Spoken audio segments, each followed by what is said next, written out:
తర్వాతకి నేను నా కథ నేపథ్యాల గురించి మాట్లాడతాను.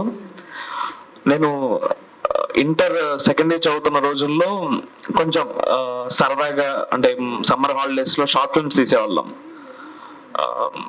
ఫోన్లోనే ఎడిట్ చేసేసి ఫోన్లోనే తీసుకొని అట్లా చేసుకునే వాళ్ళం. అలా చేస్తున్నప్పుడు బానే ఉండేది, కానీ అప్పుడు ఒక ఇన్నోవేటివ్ ఒక డిఫరెంట్ థాట్స్ వచ్చేవి. కానీ అప్పుడు మనం తీయడానికి ఛాన్స్ ఉండదు కదా, మన కాడ అంటే మనం ఎంకరేజ్ అవుతున్నాం కాబట్టి మనకు అంత డబ్బులు ఉండేవి కాదు, అదంతా ఉండేది కాదు, ఫెసిలిటీస్ ఉండేవి. అలాంటప్పుడు వచ్చిన ఆలోచనలు ఏం చేయాలి, కొంచెం మంచి ఆలోచనలు వచ్చినాయి, మంచి థాట్స్ ఉన్నాయి, వీటిని మంచి స్టోరీస్ ఉన్నాయి, వీటిని ఎట్లాగో షార్ట్ ఫిల్మ్ తీయలేము, దీని గురించి ఏం చేయాలనుకున్నప్పుడు కాస్త కూస్తో పుస్తకాలు చదవడం అలవాటు ఉంది కాబట్టి ఇలా కథలు రాయాలని నిర్ణయించుకున్నాను. అలా కథలు రాయడం మొదలు పెట్టాను. అయితే కృష్ణానగర్ వీధుల్లో అనే కథల సంపుటి తేవడానికి ముఖ్య కారణం, నేను ఎక్కువగా కృష్ణానగర్ వీధుల్లో బాగా తిరిగాను. అక్కడ మనుషులతోటి సొంతంగా పరిచయం ఉండడం, వాళ్ళతో తిరగడం, వాళ్ళని అబ్జర్వ్ చేయడం, వాళ్ళ సిచ్యువేషన్స్, ఆ సిచ్యువేషన్స్ కు వాళ్ళు ఇచ్చే రియాక్షన్స్ కానీ ఇలాంటివి చాలా వాళ్ళని దగ్గరగా చూడటం వల్ల కృష్ణానగర్ వీధుల్లో అనే కథలు తీసుకొచ్చాను. నా కథల నేపథ్యాలు ఎలా ఉండేవంటే, ఒక కథ చెప్తాను. ఉదయాలన్నీ కూలిపోయాక అని ఒక కథ రాశాను. కృష్ణానగర్ కి ఒక ఫిల్మ్ డైరెక్టర్ అవుదామని బీటెక్ చదివి అంటే ఊర్లో బీటెక్ చదివేసి అక్కడ షార్ట్ ఫిల్మ్స్ తీసేసి మంచి ప్యాషన్ తోటి కృష్ణానగర్ వచ్చిన ఒక వ్యక్తి ఇక్కడికి వచ్చిన తర్వాతకి ఆ ఎక్సైట్మెంట్, ఆ క్యూరియాసిటీ ఎలా పోయింది అతనిలో. వచ్చిన తర్వాత ఒక టైప్ ఆఫ్ బద్ధకం, ఒక టైప్ ఆఫ్ అంటే మొత్తం అంతా కూడా మారిపోద్ది.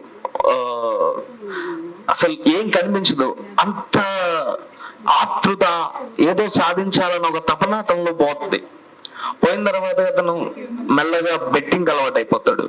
బెట్టింగ్ అలవాటు అయిపోయి లాస్ట్ కి ఎట్ ద ఎండ్ దాని వల్ల అతని జీవితం అంతా కూడా స్పాయిల్ అవుతూ ఉంటది. అది అంటే మనం ఏదో నీతి చెప్పినట్టు అట్లా ఉన్నది, కానీ బేసిక్ గా స్పాయిల్ అవుతుంది. అతనిలో వచ్చిన మార్పుల గురించి ఆ కథ రాశాను. ఇంకో కథ కృష్ణకాంత్ పార్క్ అని ఒక కథ రాశాను. ఒక 70 years ఓల్డ్ లేడీ, ఆమె కృష్ణకాంత్ పార్క్ ఆమె లైఫ్ అంటే ఒక వయసు వచ్చిన తర్వాతకి పెద్ద పెద్ద ఆనందాలు అవసరం లేదు, చిన్న చిన్న వాటిలలో కూడా చాలా ఎక్కువ ఆనందాన్ని పొందగలం అనే ఫీల్ తోటి ఆమె ఉంటుంది. ఆమెకి కృష్ణకాంత్ పార్క్ లో సాయంత్రం వెళ్ళి కాసేపు అక్కడ కూర్చోవడం, కాసేపు అక్కడ తిరగడం, ఇదే చాలా సంతోషం ఆమెకి. అలాంటిది ఒక రోజు ఆమె కృష్ణకాంత్ పార్క్ వెళ్ళలేకపోతుంది, జస్ట్ బికాస్ ఆఫ్ ఆ రోజు ఒక పెద్ద వర్షం వస్తుంది. అది ఆమెను చాలా బాధిస్తుంది. ఈ పాయింట్ ని బేస్ గా తీసుకొని కృష్ణకాంత్ పార్క్ అని రాశాను. మిగతా అంటే బేసికలీ కృష్ణానగర్ వీధుల్లో ప్రతి స్టోరీకి సినిమా రిలేటెడ్ కాకపోవచ్చు, కానీ ఆ ఏరియాకి రిలేటెడ్ ఉంటది.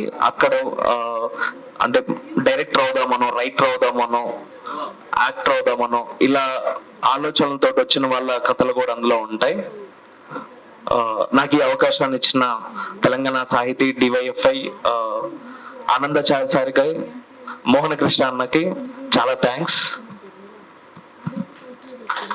Thank you.